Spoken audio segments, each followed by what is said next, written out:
नमस्कार, मैं प्रद्युमन जोशीला। हरियाणा में फिर होंगे चुनाव।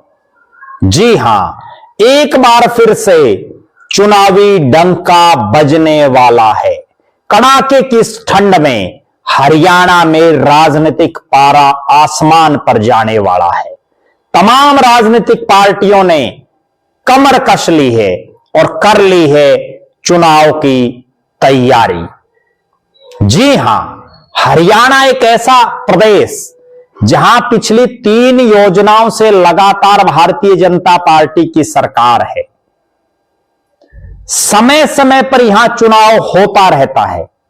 कभी देश के आम चुनाव के साथ लोकसभा का चुनाव, फिर विधानसभा का चुनाव, कभी यहां पंचायत के चुनाव, कभी स्थानीय निकायों के चुनाव।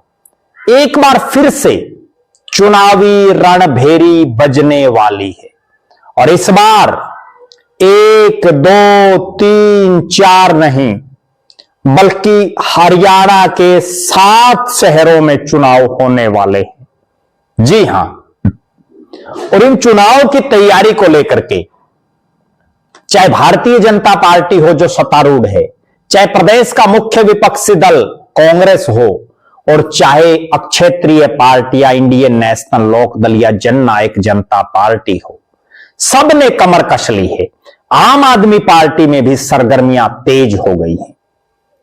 किसके सिर सजेगा जीत का सेहरा, यह भी बहुत बड़ी बात है।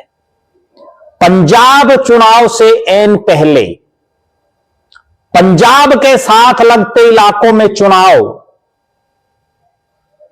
अपने आप में पंजाब की जनता क्या चाहती है, क्योंकि हरियाणा और पंजाब के बहुत लोगों के आपस में रिश्तेदारियां हैं, बॉर्डर एक साथ है, तो आपस में अंदाजा लग जाता है 19-21। अब जो हरियाणा में जहां जहां चुनाव होने हैं, जो मैंने कहा कि एक बार फिर से चुनावी समर शुरू होना है, उसमें 3 नगर निगमों सोनीपत, पंचकुला और अंबाला में चुनाव होना है।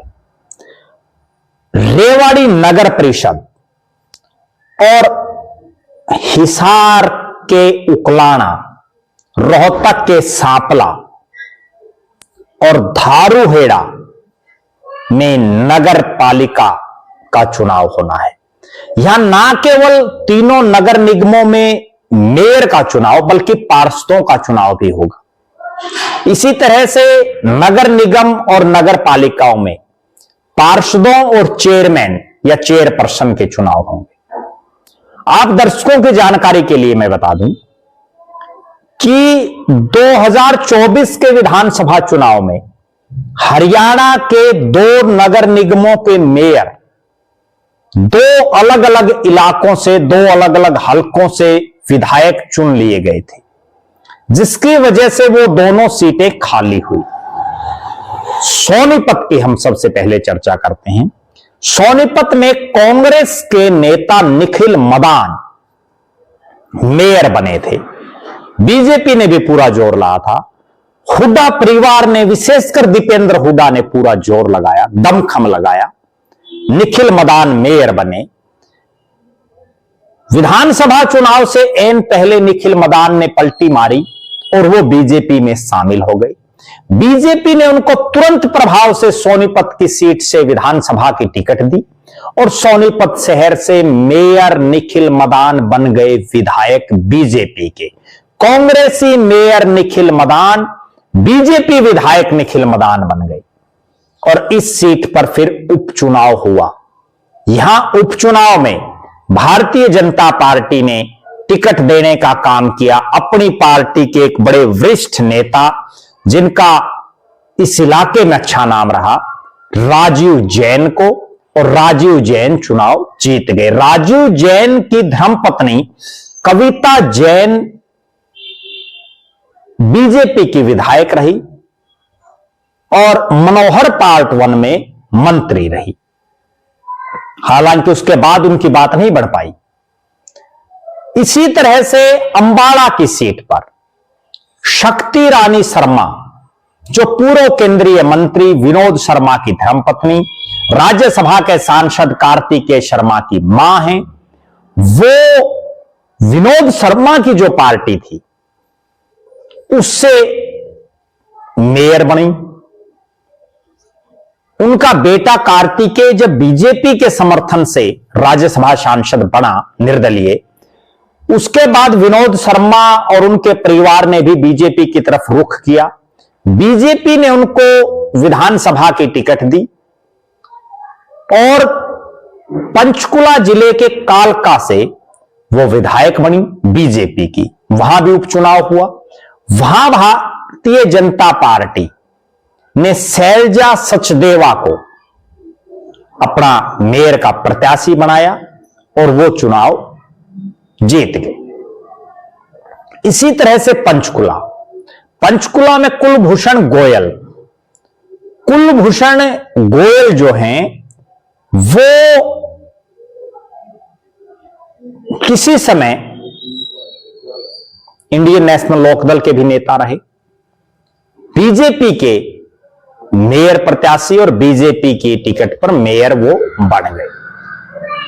फिलहाल इन तीनों नगर निगमों का कार्यकाल खत्म हो चुका है। पंचकुला, सोनीपत और अंबाला, यहां अभी चुनाव हैं, खत्म होने को है कार्यकाल। और इनके साथ साथ रेवाड़ी नगर परिषद, उकलाड़ा और धारूहेड़ा और शापला नगर पालिकाएं, इनमें चुनाव होंगे। उपचुनाव तो अंबाला और सोनीपत में केवल मेयर का हुआ था, पार्षद तो एज इट इज रहे।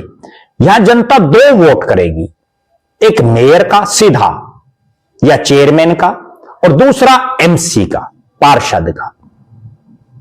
तमाम राजनीतिक दल अपने अपने चुनाव चिन्ह पर भी चुनाव लड़ेंगे। भारतीय जनता पार्टी ने बाकायदा इसकी तैयारियां शुरू कर दी हैं।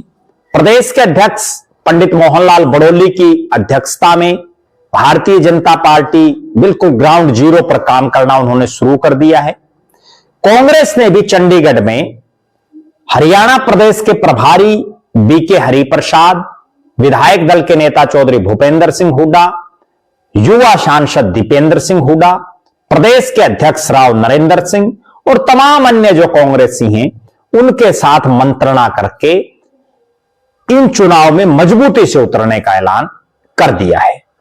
इंडियन नेशनल लोकदल और जननायक जनता पार्टी भी इन चुनाव को मजबूती से लड़ने के मूड में है। आम आदमी पार्टी भी, चूंकि पंजाब के साथ लगता इलाका है, चाहे वो पंचकुला का इलाका हो, चाहे वो अंबाला का इलाका हो, और सोनीपत दिल्ली के साथ लगता है, लिहाजा आम आदमी पार्टी के पास भी एक अपॉर्चुनिटी है कि वो जो विधानसभा चुनाव में नहीं कर पाई वो नगर निगम, नगर परिषद और नगर पालिका के चुनाव में करे। हमारी नजरें इस चुनाव पर हैं। हम आपको समय समय पर यह भी अपडेट देते रहेंगे कि कौन कौन मुख्य चेहरे इन सातों जगहों से हो सकते हैं। अभी मेयर और जो चेयरमैन हैं उसके लिए 22 तारीख को ड्रा होगा कि रिजर्व होंगी, महिला रिजर्व होंगी, ओपन रहेंगी, इस तरह का जो है ड्रा के बाद ही पता चल पाएगा। और उसके बाद यहां राजनीतिक सरगर्मियां शुरू हो जाएंगी। अलग अलग इलाकों में बहुत से लोग लगातार सक्रिय भी हैं, जिनको मेयर का चुनाव लड़ना है, जिनको नगर परिषद, नगर पालिका या नगर निगम में एमसी का चुनाव लड़ना है, उन्होंने भी अपनी बिसातें बिछानी शुरू कर दी हैं।